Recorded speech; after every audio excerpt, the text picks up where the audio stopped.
Bismillahirrahmanirrahim. Assalamualaikum warahmatullahi ta'ala wabarakatuh. Hai anak-anak, apa kabarnya kalian hari ini?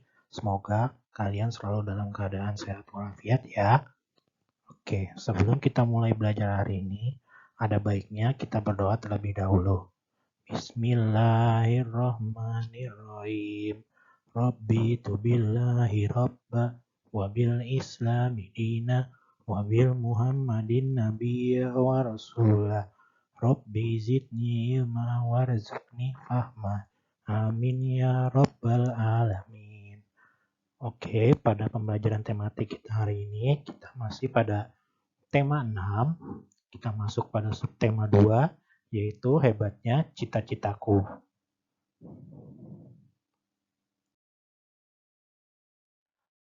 Pada subtema 2 ini, untuk pembelajaran 1 dan 2, yaitu ada muatan bahasa Indonesia, KD 3.6, yaitu menggali isi dan amanat puisi yang disajikan secara lisan dan tulisan dengan tujuan untuk kesenangan. Lalu ada IPA KD 3.2, membandingkan siklus makhluk hidup, beberapa jenis makhluk hidup, serta mengaitkan dengan upaya pelestariannya. Lalu yang terakhir SBDP KD 3.3, mengetahui gerak tarik kreasi daerah. Untuk tujuan pembelajarannya, yang pertama, siswa dapat membuat puisi tentang cita-cita. Yang kedua, siswa dapat membandingkan daur hidup beberapa jenis makhluk hidup. Yang ketiga, siswa mampu mengenal jenis tari kreasi daerah. Keempat, siswa mampu menentukan pilihan kata-kata yang tepat dalam membuat puisi. Lalu yang terakhir, siswa mampu menjelaskan manfaat makhluk hidup bagi manusia dan pelestariannya.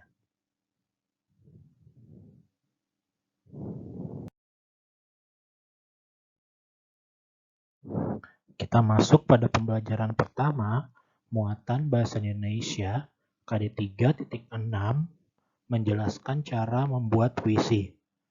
Agar lebih mudah dalam membuat puisi, perhatikanlah hal-hal atau langkah berikut.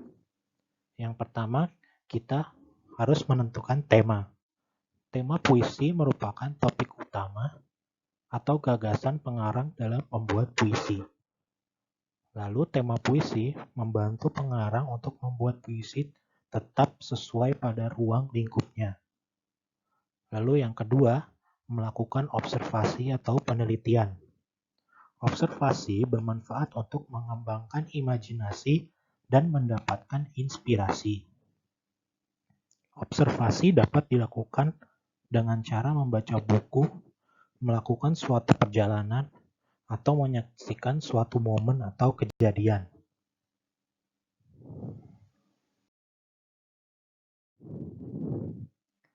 Agar dapat membuat puisi dengan mudah, maka perhatikan persiapan membuat puisi berikut.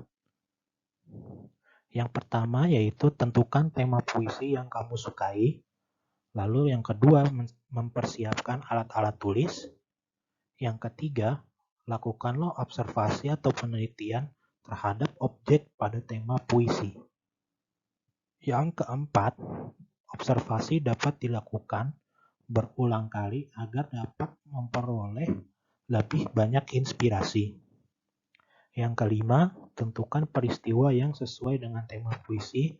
Dan yang terakhir, 6, catatlah setiap informasi yang akan dibaca.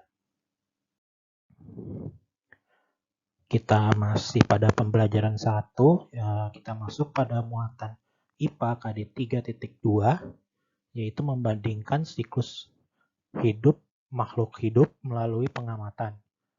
Ada hewan yang mengalami metamorfosis atau dalam kurung perubahan bentuk tubuh, bahkan ada juga hewan yang tidak mengalami perubahan bentuk tubuh.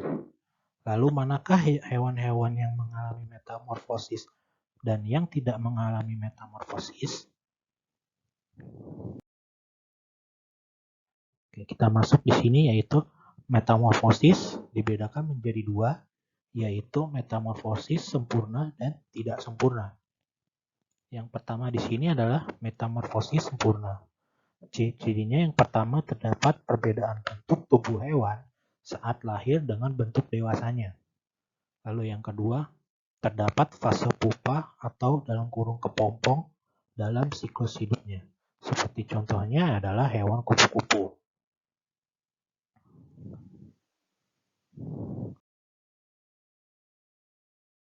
Lalu yang kedua adalah metamorfosis tidak sempurna. Pertumbuhan dan ciri-cirinya pertumbuhan dan perkembangan hewan dengan bentuk tubuh saat lahir sama seperti bentuk dewasa. Lalu yang selanjutnya tidak melalui tahap kepompong. Contohnya adalah hewan belalang.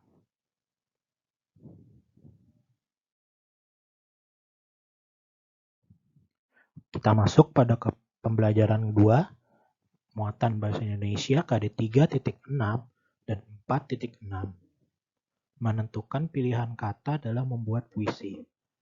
Berikut ini adalah hal-hal yang harus kamu perhatikan dalam memilih kata saat membuat puisi. Yang pertama, gunakanlah kata-kata yang bermakna positif. Lalu yang kedua, gunakan kata atau ungkapan pujian untuk sesuatu yang indah. Yang ketiga, gunakanlah kata-kata yang sopan dan santun. Yang keempat, hindari penggunaan kata-kata yang bersifat menjelekkan, mengejek, ataupun menghina. Yang kelima, gunakan kata-kata yang memiliki kemiripan bunyi agar puisi terdengar lebih indah saat dibaca. Misalnya seperti keluh kesah dan canda tawa. Dan yang terakhir, gunakan perumpamaan tentang objek yang ingin kamu ceritakan.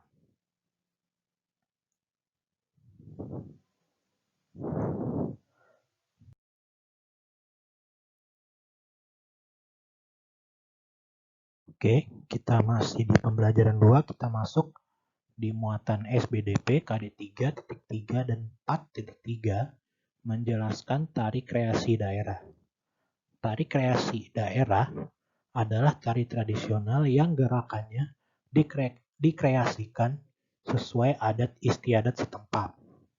Seperti contohnya, tari kreasi daerah antara lain tari merak yang berasal dari daerah Jawa Barat. Selain tari merak, ada juga beberapa tari kreasi daerah yang lain, seperti tari seudati asal dari Aceh, lalu tari kecak dari Bali, kemudian tari ondel-ondel dari Jakarta, lalu tari sekapur sirih dari Jambi, dan yang terakhir tari cakalele dari Maluku.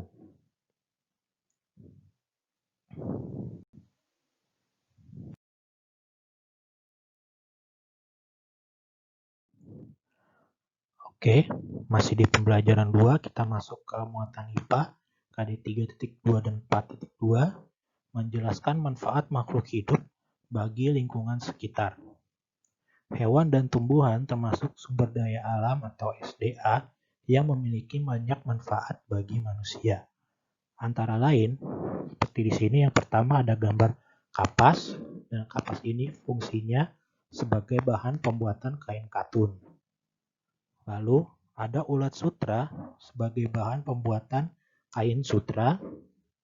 Dan yang terakhir ada kerbau. Nah, hewan ini biasanya dapat kita temui di sawah, gunanya untuk membantu petani dalam membajak sawah. Oke, untuk tugas tematik kalian hari ini yaitu mengerjakan halaman 32 buku Bupena 4C, mengerjakan nomor 1 sampai dengan nomor 4. Dikerjakan di buku tulis tematik kalian.